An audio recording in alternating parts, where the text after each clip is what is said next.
เอานั่งเนี่ยนั่งนี่เราไม่ได้เอาอะไรนะนั่งเพื่อให้มันทำได้เฉยๆเนี่ยเพราะว่าเราจะไม่ให้คือปฏิบัติเนี่ยเราจะไม่ให้เพลินเราปฏิบัติให้รู้สึกตัวถ้ามันเพลินแล้วหมายความว่ามันไม่ได้แต่ได้คือหมายมันไม่เพลินแต่มันรู้สึกตัวอันนี้คือแบบปฏิบัติเขาปฏิบัติมาอย่างนี้นะถ้าเพลินนั่นหมายความว่ามันไม่ได้ถ้าได้หมายความว่ามันรู้สึกตัวเฉยๆมันไม่ได้อะไรมันได้โดยรู้สึกตัวลองทำดู เรามีแบบมาแล้วไม่ใช่ว่ามันถูกหรือมันผิดแต่ถ้าหากว่าจะเดินให้มันเพลินก็เดินไปทั้งวันก็ไม่ได้อะไรเพราะมันอยู่ในความเพลินหมดแต่เดินแล้วนั่งแล้วมันรู้สึกตัวเฉยๆไม่ปรุงแต่งไม่คิดอะไรโล่งๆเฉยๆไม่เพลินแล้วก็ไม่คิดอันนั้นแหละมันได้ถ้าเพลินทั้งวันก็เสียทั้งวันเพราะมันอยู่ในความเพลินนั้นเราเอาไปแก้ไขดูนะ อันนั้นคนทุกวันเนี่ยเราติดในเรื่องความอะไรก็ได้ที่มันทำแล้วมันเพลินมันสนุกแต่เรื่องการทำลายอวิชชาตัณหานั้นตัณหามันมาจากความเพลินก่อนเมื่อสุขสนานเพลิดเพลินตัณหาและความอยากมันก็มาด้วยกันอันนี้คือหลักของในการปฏิบัตินะมันบอกว่ามันไม่ได้อะไรนั่นแหละคือมันได้แล้วแต่คิดว่ามันได้บางทีมันไม่ได้เพราะมันไปตามความอยากของเรานะมันได้อยากมันได้ตามอยากมันเถอะ เพราะนั้นแม้แต่กรรมฐานก็ไม่ใช่ว่าเรื่องจะได้ทุกนั้นไปปฏิบัติแล้วมันรู้สึกตัวจะรู้สึกแบบไหนก็ตามรู้สึกว่าจิตเราอยู่กับปัจจุบันเราเห็นความพอใจไม่พอใจเราเห็นมันเราแก้ไขมันไปเรื่อยๆแล้วมันได้แก้ได้รู้ได้เห็นได้เข้าใจในสิ่งที่มันเกิดนะลองเอาไปแก้ไขดูถ้าอย่างการเก็บอารมณ์มันก็จะไม่ได้อะไรเหมือนกันเพราะมันได้แต่ความเพลินไป สบายไปมันก็จะได้แค่นั้นแหละแต่มันจะไม่ได้รู้สึกมันจะไม่ได้เห็นของจริงที่มันปรากฏของจริงมันปวดมาตลอดเลยนะเดี๋ยวแสบเดี๋ยวคันเดี๋ยวปวดเดี๋ยวเมื่อยเดี๋ยวเบื่อเดี๋ยวหิวเดี๋ยวง่วงเดี๋ยวคิดมันจะมาให้เห็นตลอดทีนี้ถ้าหากว่าเราไม่ตั้งใจรู้สึกตัวเนี่ยเราก็จะไม่เห็นเราก็จะไปกับมันอันนี้คือหลักนะอันนั้นช่วงเช้านี่เราสวดเรื่องเวทนาทั้งเก้า เวทนาที่เป็นสุขเวทนาเป็นทุกข์เวทนาที่ไม่สุขไม่ทุกข์มีความรู้สึกที่มันสบายความรู้สึกที่มันไม่สบายความรู้สึกที่มันยังไม่แน่ว่ามันเป็นสบายหรือไม่สบายความรู้สึกทางเวทนาที่มันเป็นอารมณ์เนี่ยมันเป็นสามอย่างนี้ทีนี้เราก็ต้องไปเห็นว่าอ๋อนี่มันความรู้สึกสบายมันจะเพลินมันจะสนุกอันนี้ยังเป็นเวทนาอยู่ยังไม่ใช่สติ บางครั้งมันก็ไม่สบายไม่สนุกไม่เพลินอันนี้ก็ไม่ใช่สติแต่ยังเป็นเวทนาอยู่เพราะนั้นปฏิบัติแล้วมันไม่เพลินมันถือว่ามันเป็นทุกขเวทนาถ้าปฏิบัติมันเพลินมันก็เป็นสุขเวทนาแต่มันไม่ใช่สตินะเนี่ยความรู้สึกมันมีสองชั้นความรู้สึกที่เป็นเวทนาคือเราเข้าไปเป็นกับมันแต่ความรู้สึกที่เป็นสติเราเข้าไปเห็นเวทนาอีกทีหนึ่ง งั้นการปฏิบัติธรรมหรือการวิปัสสนาเนี่ยมันยากกว่าสมถะตรงนี้สมถะนี่ทำยังไงก็ได้ให้มันสงบให้มันเงียบให้มันดิ่งมันนิ่งมันลึกอ่าเป็นสมถะแต่ในส่วนวิปัสสนานี่มันไม่เป็นอย่างนั้นส่วนวิปัสสนานี่จะไม่ต้องการดับลิ่งดิ่งดับแต่ว่าเป็นตัวรู้อะไรเกิดขึ้นตัวรู้เห็นเป็นผู้รู้ผู้เห็นนะเห็นเวทนาอีกที ความรู้สึกสบายก็เห็นมันว่ามันสบายมันเป็นอย่างนี้แล้วไม่เข้าไปเป็นความรู้สึกไม่สบายมาก็เห็นความรู้สึกไม่สบายมันเป็นอย่างนี้แล้วไม่เข้าไปเป็นกับมันไม่เข้าไปคิดมันไม่สบายก็คือไม่สบายก็แก้ไขมันไปถ้าแก้ไขได้แก้ไขมันไม่ได้ก็ดูมันไปอดทนมันไปความรู้สึกเฉยๆมันยังไม่แน่ว่าเป็นอะไรก็ดูมันไปว่าความรู้สึกเฉยๆเป็นอย่างนี้ อามันจะไม่ใช่สุขไม่ใช่ทุกข์มันไม่สบายหรือไม่สบายมันไม่เพลินหรือไม่เพลินแต่มันเฉยๆก็ดูมันไปแล้วก็เรียกเวทนาหรือบางครั้งมันเป็นทุกข์มันเป็นสุขก็อาศัยสิ่งที่มากระทบตาหูจมูกลิ้นกายใจถ้าสิ่งที่มากระทบนั้นก่อให้เกิดความสบายก็เป็นสุขเวทนาสิ่งที่มากระทบก่อให้เกิดความไม่สบายเช่น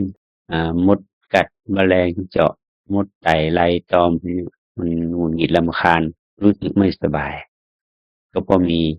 สิ่งมากระตุ้นให้มันไม่สบายแล้วก็รู้โดยเฉพาะทุกขเวทนานั้นมันมีเยอะสารพัดอย่าง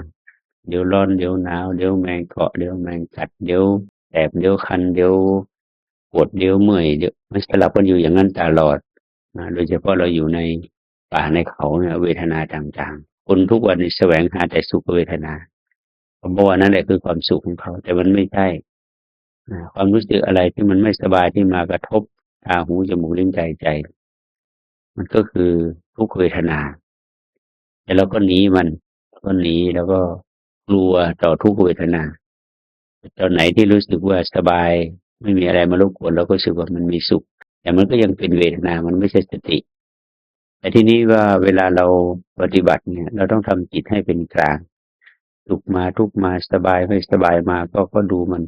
ถ้าเป็นทุกข์มาก็แก้ไขมันไปถ้ามันเป็นสุขมาก็ไม่ต้องไปยึดไปติดไปเพลินกับมันให้ดูมันแล้วก็ดึงจิตมาอยู่รู้สึกตัวเฉยๆนี่คือหลักปฏิบัติที่มันถูกมันเป็นอย่างนี้นะถ้าไปเลือกที่จะเป็นสุขแล้วก็หนีทุกข์อันนี้ก็ไม่ใช่เป็นเวทนาอยู่นะเวทนามันก็ยังเป็นทุกข์มันเป็นสัญชาตญาณทีนี้ในชุดสุดท้ายถึงว่าในชุดสุดท้ายมันเฉยๆเพราะไม่มีอะไรมากระตุ้นมันเฉยๆเพราะมันมีสิ่งที่มากระตุ้นให้มันเฉยอืมอันนี้ก็ยังเป็นเวทนาแม้แต่เฉยๆซื่อๆที่เราไปเป็นมันมันก็ยังเป็นเวทนาอยู่ไอ้ตัวเฉยๆของเวทนาหรืออทุกขมสุขเนี่ยซึ่งเราไม่ได้แปลว่าเฉยๆเราแปลว่ามันยังไม่แน่ว่าเป็นสุขหรือเป็นทุกข์มันบางจะเป็นสุขก็บางเหลือเกินจะเป็นทุกข์ก็บางเบาเหลือเกินบัญญัติไม่ได้ว่าสบายหรือไม่สบายไอ้ตัวบางเบาของทั้งสุขทั้งทุกข์นี่เองเราเรียกอทุกขมสุขเป็นอยู่ในช่วงเชื่อมต่อของทุกข์ของสุขหนึ่งถ้ามันเข้มไปทางสุขนิดมันก็เป็นสุขเวทนาถ้าเข้มไปทางทุกข์นิดก็เป็นทุกขเวทนาแต่มันยังไม่เข้มพอที่จะเป็นสุขเป็นทุกข์ก็เรียกอทุกขมสุขเวทนาเรามักจะไปบัญญัติว่าอุเบกขาเวทนาซึ่งไม่ใช่เพราะอุเบกขานั้นเป็นองค์ของสติแต่อทุกขมสุขเวทนานั้นเป็นองค์ของอวิชชาซึ่งมันยังไม่แน่ว่ามันเป็นอะไรดังนั้นการปฏิบัติธรรมเนี่ยเป็นเรื่องที่ละเอียดอ่อนเราจะทำเราตามใจของเราไม่ได้เราต้องทำตามความถูกต้องซึ่งเน้นเสมอว่าทำยังไงให้มันถูกต้องซึ่งถ้าเราทำอะไรตามใจมาตลอดเราก็จะยากที่จะทำให้มันถูกต้องแต่มันยากอย่างไรก็ต้องทำเพราะว่ามันมีทางเดียวทางถูกต้องเป็นทางที่ไปทางกายเวทนาจิตธรรมแล้วก็เป็นกายนมัคคเป็นทางเดียวกายโนมัคโคมันไม่มีทางอื่นของมันทางของความถูกต้องมันมีทางเดียวดังนั้นมันยากไงเราก็ต้องเดินก็ต้องทำนะอันนี้คือหลักนี่ในส่วนของการใช้ชีวิตประจำวันดังได้กล่าวไปวันก่อนแล้วว่าถ้าเรามีความรู้สึกตัวในการเคลื่อนไหวจริงๆมันก็เป็นผลพลอยได้ของการเจริญสติแต่มันก็ไม่ได้อะไรมากเพียงแต่ว่าได้ว่าใจเรามันยังไม่ออกไปกับสิ่งภายนอกเยอะเกินไปแต่ในส่วนของความเพียรเนี่ยมันทำให้เราได้ชัดเจนได้เห็นชัดเจนคือจิตไม่ส่งออกนอกนานเกินไปเราดึงมันกลับหรือจิตมันมาอยู่กับปัจจุบันแล้วก็รู้มันชัดแต่ในส่วนที่เราไปประยุกต์กับงานเนี่ยจิตมันต้องจำเป็นต้องส่งออกเช่นเราเกี่ยวข้องกับล้างถ้วยล้างชามล้างผักเก็บผักหักฟืนจิตมันก็ต้องส่งออกไปสู่วัตถุที่สองไปสู่สิ่งที่เราเกี่ยวข้องแต่ถ้าหากเราไม่กำหนดรู้หรือไม่ชัดจริงๆจิตมันก็จะออกไปหลายอย่างมันออกไปหลายอย่างออกไปหลายเรื่องมันไม่ได้อยู่ที่วัตถุที่สองมันไปที่สามที่สี่บางทีกำลังทำมันหนึ่งจิตมันก็คิดไปอีกเรื่องหนึ่งทำมันนี้ยังไม่เสร็จจิตคิดไปอีกเรื่องหนึ่งอันนี้เวลาเราเจริญสติในการงานที่มันยากอย่างนี้หรือยากในการที่จะคุมให้จิตมาอยู่กับวัตถุที่หนึ่งที่สองวัตถุที่หนึ่งคือรูปวัตถุที่สองวัตถุที่หนึ่งคือรูปนามของเราวัตถุที่สองคือรูปนาม ข้างนอกที่เกี่ยวข้องสมมติล้างผักนี่ก็ผักเนี่ยเป็นรูปนามที่สองมือเราเป็นรูปนามที่หนึ่งที่ถ้าหากว่าจิตมันเกี่ยวข้องแค่วัตถุที่หนึ่งที่สองเนี่ยมันก็พอคุมกันได้แต่ในขณะล้างผักเนี่ยจิตมันเผลอแวบไปว่าไปเป็นยังไงมากไปหรือเปล่าน้ำเป็นยังไงน้อยไปหรือเปล่ามือก็ล้างผักอยู่นั่นแหละจิตก็ไปเกี่ยวข้องวัตถุที่สามไปคิดถึงน้ำถึงไฟไปคิดถึงแกงว่ามันสุกหรือยังไปคิดถึงว่าจะทำอะไรต่อไปจิตก็เกี่ยวย้ายจากวัตถุที่สามที่สี่ที่ห้าไปเรื่อยๆทั้งที่จริงๆแล้วนี่จิตก็ยังเกี่ยวกับรูปนามของตัวเราก็รูปนามที่เราเกี่ยวข้องคือตัวเราที่มือเราที่กำลังล้างอยู่เป็นวัตถุที่หนึ่งคือถ้วยที่กำลังอยู่เป็นวัตถุที่สองใจเราไม่ได้อยู่ที่ถ้วยแล้วเนี่ยใจมันไปอยู่ที่กังวลเรื่องอื่นนี่ที่ว่าการทำงานมันควบคุมสติยากเพราะจิตมันจะคอยกระโดดโลดแล่นไปในวัตถุอื่นๆในเรื่องราวอื่นๆทั้งที่เราก็ทำอยู่กับวัตถุเฉพาะหน้าสิ่งที่อยู่เฉพาะหน้ารูปนามเฉพาะหน้าอันนี้คือส่วนหนึ่งแต่ถ้าใครทำได้เนี่ยก็ถือว่าเจริญสติได้ดีนะได้ได้ประโยชน์ดังนั้นไหนๆมาศึกษาเรื่องนี้แล้วเนี่ยก็ไม่อยากจะให้ผิดพลาดเพราะโอกาสที่เราจะมานั่งพูดนั่งคุยนั่งบอกกันอย่างนี้มันยากเพราะมันไม่ใช่โอกาสที่เราจะอยู่กันได้นานเดี๋ยวก็ต้องไปจากกันคนละที่ละทางไปแต่ในเมื่อที่จะต้องมาทำอยู่ด้วยกันแล้วเนี่ยต้องเน้นถึงหลักที่ถูกต้องว่ามันเป็นอย่างนี้อย่างนี้แล้วเราก็ไปทำดูเมื่อไปทำแล้วมันเป็นอย่างไรก็ต้องมาบอกกันถึงจะมีการสอบอารมณ์เพื่อที่จะให้จิตใจของเราเนี่ยเดินไปที่ทางที่ถูกต้องนะเมื่อมันได้ถูกทำได้ถูกต้องแล้วมันจะไวการปฏิบัติแก้ไขปัญหาได้เยอะแก้ไขปัญหาความคิดแก้ไขปัญหาความพอใจไม่พอใจแก้ไขปัญหาเรื่องอยากเรื่องปรุงแต่งอะไรเนี่ยเพราะเรารู้หลักของมันก็คือเราจะต้องอยู่กับรูปนามของตนเองเป็นหลักไว้ถ้ามีความจำเป็นจะต้องเกี่ยวข้องกับรูปนามอันอื่นเราก็จะต้องควบคุมให้มันอยู่ในรูปนามที่สองได้จริงๆแต่ถ้าอะไรมันเตลิดไปรูปนามที่สามที่สี่ไปแล้วเขาก็รู้ทันสามารถที่จะดึงให้ให้มันกลับมาดึงให้มันกลับมาให้กับวัตถุที่หนึ่งที่สองคือรูปนามของเรากับรูปนามของสิ่งที่เกี่ยวข้องกับเราได้ไวขึ้นจิตมันก็จะล่อมได้ง่ายขึ้นแล้วทำให้มันชำนิชำนาญนะให้มันที่ทำงานอยู่กับรูปนามของตัวปัจจุบันของเรากับรูปนามปัจจุบันที่เรากำลังเกี่ยวข้องล้างถ้วยก็จิตก็ได้อยู่กับล้างถ้วยจริงๆไม่ใช่ล้างถ้วยไปคุยกันไปกินข้าวไปคุยกันไปเก็บผักหักฟืนไปก็คุยกันไปอันนี้ใจเราก็ไม่ได้อยู่กับรูปนามที่หนึ่งที่สองแล้วมันก็ออกไปวัตถุที่สามที่สี่ที่ห้าดังนั้นเวลามาเจริญสติเนี่ยเราพยายามให้อยู่ห่างๆกันไม่ให้อยู่ด้วยกันก็เพื่ออะไรเพื่อให้สติของเรามันรวมอยู่ในตัวเราถ้ามันจะไปเกี่ยวข้องกับสิ่งอื่นวัตถุอื่นมันก็จะ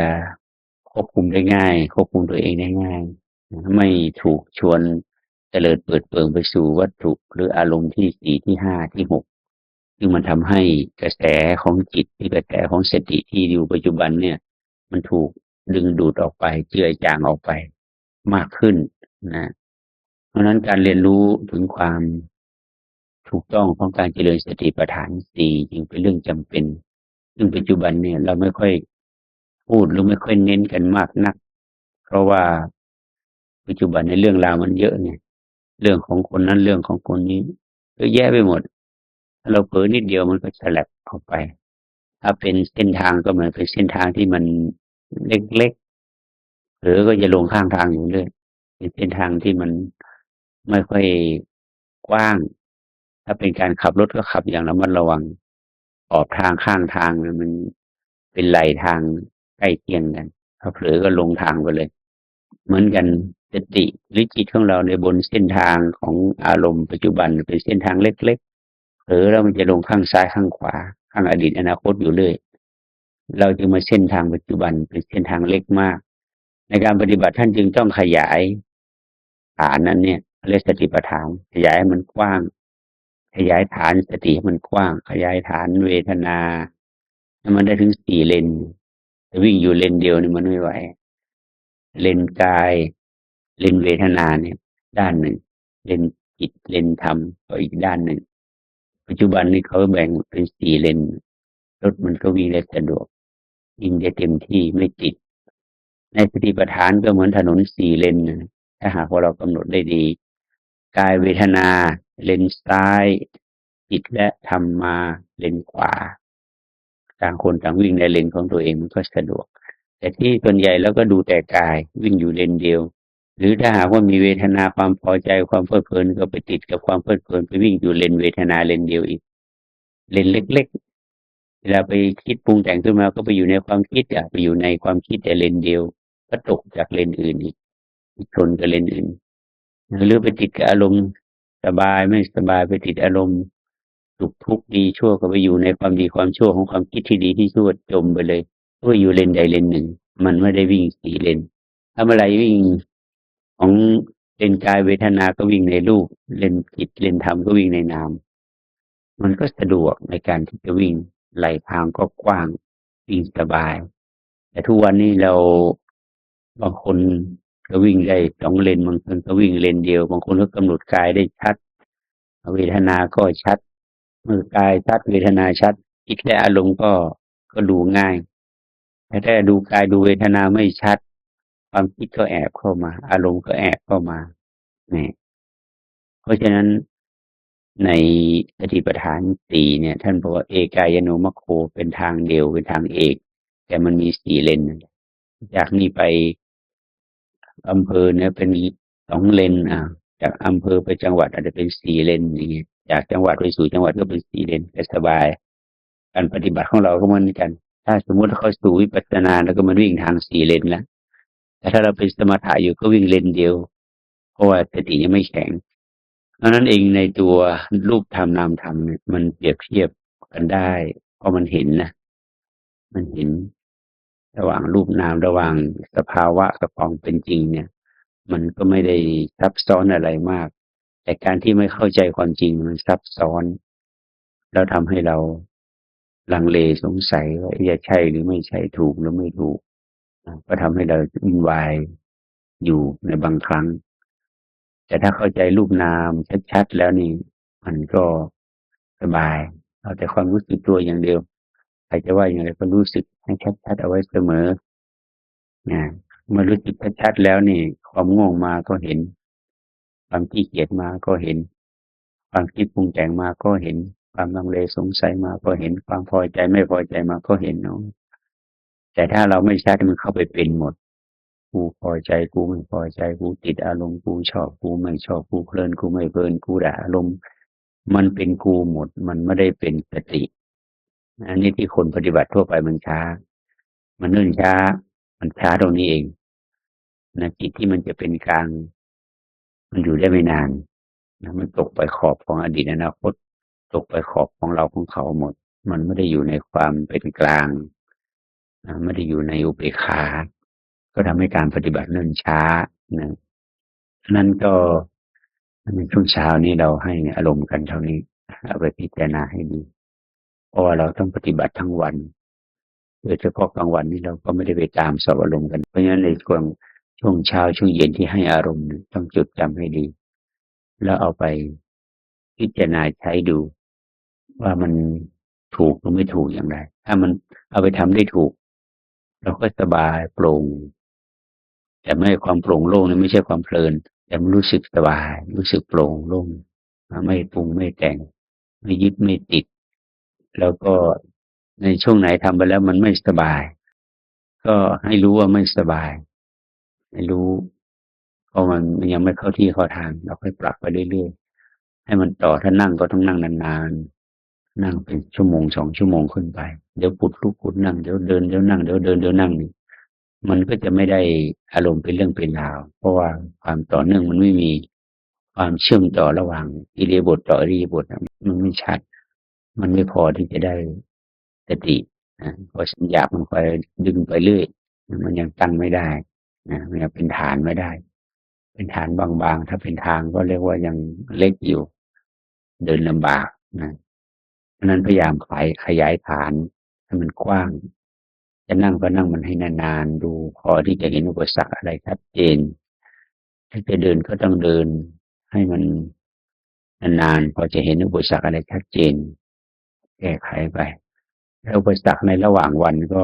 ต้องแก้ไขเอาเองเพราะว่าแต่ละคนก็มาปฏิบัติมีศรัทธามีความเชื่อมั่นมีปัญญาที่ได้บอกได้ให้กันทุกวันอยู่แล้วเวลามีแต่ที่จะไปปรับไปทำความเข้าใจให้มันถูกเท่านั้นเองนะไม่มีอะไรผิดเพี้ยนเพราะว่าเราทำกันมานานแล้วมีประสบการณ์มีข้อถูกข้อผิดมานานแล้วมันก็จะต้องมีการเรียนรู้ในประสบการณ์นั้นแล้วไปแก้ไขปรับให้มันถูกเท่านั้นเองนะ